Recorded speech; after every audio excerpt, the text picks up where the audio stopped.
Menurut suhu alam dalam astrologi Cina, 2024 merupakan tahun naga kayu atau Wood Dragon. Naga kayu penuh dengan energi dan juga impian untuk mengubah dunia.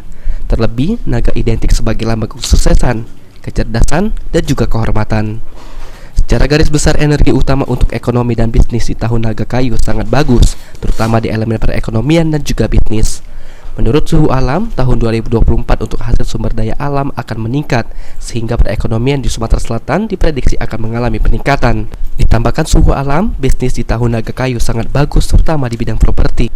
Untuk itu, para pelaku properti harus dapat mengambil kesempatan dan jangan menyia-nyiakan kesempatan.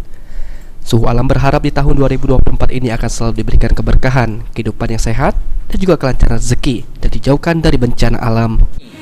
Untuk kebaikan kita semua, hasil bumi itu di tahun naga kayu ini lumayan bagus ya. Hasil bumi lumayan bagus. Dia mendatangkan rezeki yang berlimpah serta keselamatan. Aji Delia, PAL TV.